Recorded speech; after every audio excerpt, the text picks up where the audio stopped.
It's time for Game On Hockey with Travis Dunn and Scott Taylor. Near side, Reese Gaber shoots, score!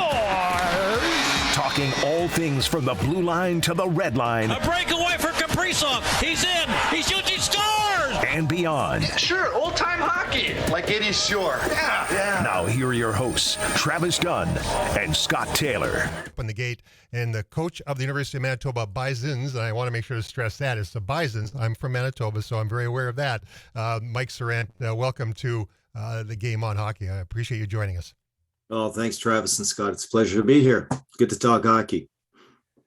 Michael, you roll into UND on Saturday night. Your first game. I think it's Brad's first game. It'll be an opportunity to do something I don't think you guys have done for a couple of years because of COVID. And then you roll in and you get to see them raise the Penrose Cup banner. That's they're going to be fired up. You're going to be fired up too.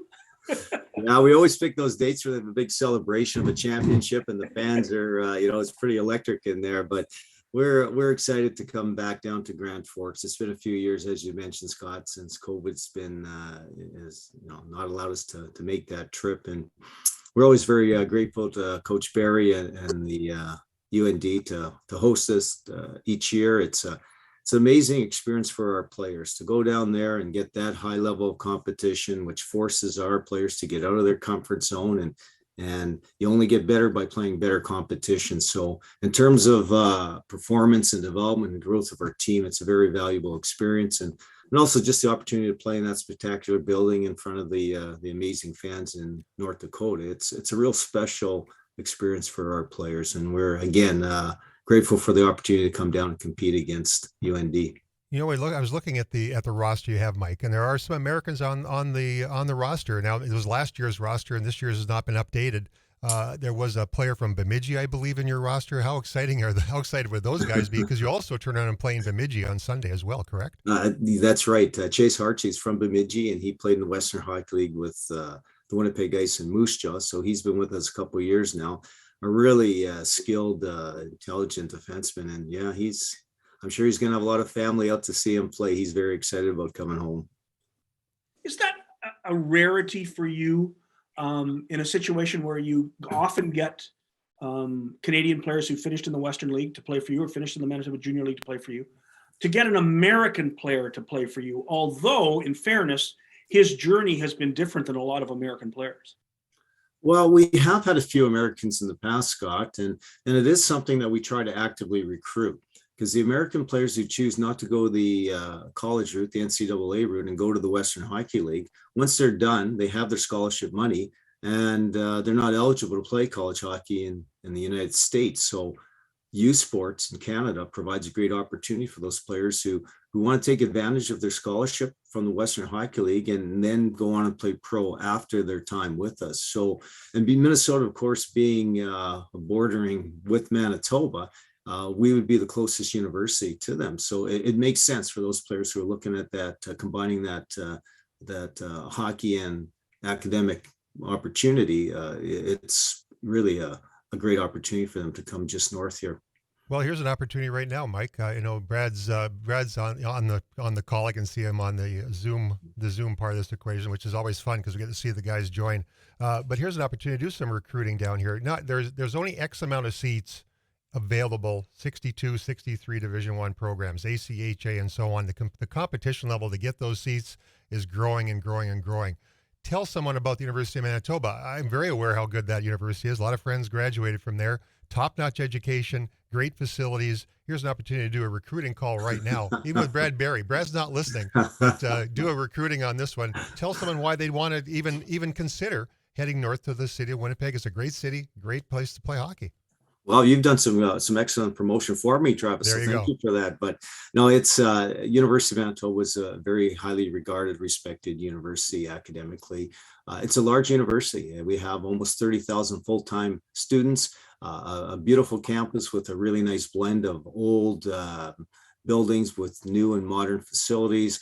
We offer academic programs in all areas. So anything that a student athlete would be looking for on the education side, it's certainly available here in Manitoba. We're not that far away, and the tuition fees are very, very affordable. On the hockey side, Canada West Conference is an excellent hockey conference. We compete against teams all across Western Canada as far as Vancouver, and it's a really high level of caliber of hockey. It's an opportunity to continue growing and developing as a player with some great competition. We're very proud of the program that we have in terms of the development emphasis we put on our players. And many of our players have gone on and played professional hockey. A lot have gone to Europe, some in the American Hockey League, some in the East Coast League. So it's, as you said, it's a fantastic city, great standard of education, top-notch hockey in Canada West. Will really challenge you and help you develop and grow and reach your goals, both on the academic and the hockey side. And the exchange rate works pretty well when you go to school in Canada. I did the other way around, right? And it hurt quite a bit going back down stateside when the money wasn't very strong. So very strong money in that regard as well. Hey, we'll open the gate up. Here's Brad Berry. Brad Berry, Coach Berry, thanks for joining us. He was on last night with Hennessy on Hockey. By the way, that's Wednesday nights, Hennessy on Hockey. Make sure to tune in for Tim, 5:30 on Wednesday evenings. He has always got a great list of guests that join him on a weekly basis, and Brad joined last night. Pretty popular guy this time of the year. No media day yesterday, Brad, but talk about this University of Manitoba opportunity, a chance to get your guys on the ice, hopefully all healthy. Well, I'll ask that question first. How are they doing? Yeah, first of all, we just had a little bit of the flu bug run through our guys here a little bit. You know, we got to practice on Monday, and we had a number of our guys out, weren't feeling really great. And but that's it. It was just kind of the flu virus going around. We got the majority of them back right now, and we still got another day and a half here before the game. And so it was a situation where hopefully it went through us now, and will hopefully won't affect us later on down the road here. So. And this University of Manitoba team comes down. It gives you the opportunity to get guys on the ice and talk about that program. Brad, there's only X amount of seats for players to get into the college game, and it's becoming more challenging all the time. We down here, and we say down here, I'm in Fargo, and you guys are northern part of the state. There's a lot of other opportunities that maybe thinking outside the box. University of Manitoba is not one of those boxes they were thinking outside of. Yeah, you know what? Like I said, going back to the first part of your question there that I didn't answer earlier, we're very honored and grateful to have Mike Sirant and the University of Manitoba Bisons come down and play us again. I know it was kind of a little bit of adversity going through COVID the last couple of years and getting through the border and different things, but now they're back and they're back in our building again, and we really enjoy that. And you know what? It's really a wake up call for our guys. I mean, we've got players from anywhere from 17 to 22, 23 years old. And, Mike's got a pretty veteran laden team each and every year with some new players that come in there. But, you're playing against grown men. You're playing against guys that have played a high caliber of hockey in the Western League. And now we're playing a high caliber of hockey and CIAU hockey up in Canada. And then especially when you're just starting out, it's like going from 0 to 90 miles an hour right away. And so obviously it's a very competitive game, and it's a situation where I think both teams get a lot out of it early in the year, trying to sharpen their team. Mike, you'll be bringing a team into Grand Forks that a lot of people won't know the Canadian players that are on the team, won't have a good look into their backgrounds. But these are Western League and Manitoba Junior League graduates. Plus, you're bringing an ex-pro down. I mean, Brett Davis was a nice player who had a good shot to make Dallas. Introduce your players to Brad's fans here at UND. Yeah, well, thanks, Scott. As you said, we've got players who come from, and as Coach Berry has said too, we have players that we recruit from very high level from the Western Hockey League.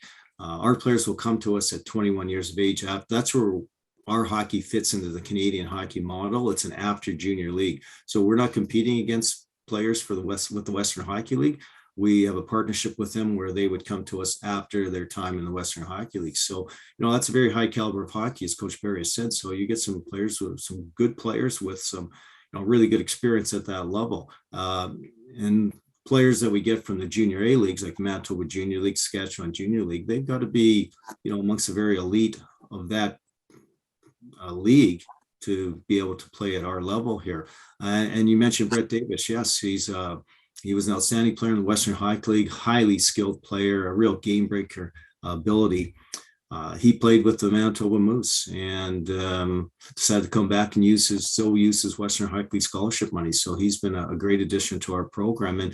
And we've had other players do that in the past where they've started in the pro route and then have come back to us. So yeah, we've got a good hockey team with a lot of guys with some good experience, but we know we're always in tough competition against North Dakota. They're, perennially one of the very best teams, if not the best teams in the NCAA Division I. So we know we always have our hands full coming down and playing against them. But again, I go back to, it's a great experience for us in terms of our development and our growth, and a real valuable learning lesson for our players to get the experience at that level, playing in that building with those fans. So we're excited. We're looking forward to coming down Saturday night.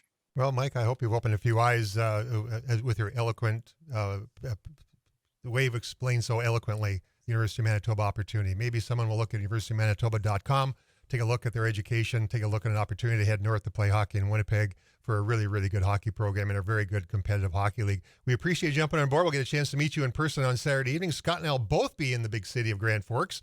I get to call my first UND color and analyst gig for since 1996. It's been a long time since I've done that, but it's going to be a lot of fun doing that. And Mike will have a great opportunity to catch up before the game. We appreciate you joining us. Great. Thanks very much, guys. And Coach Barry, look forward to seeing you again. Safe travels. We'll see you in a few days. Okay. Thanks, Mike. And that's Mike, the head coach of the University of Manitoba Bisons.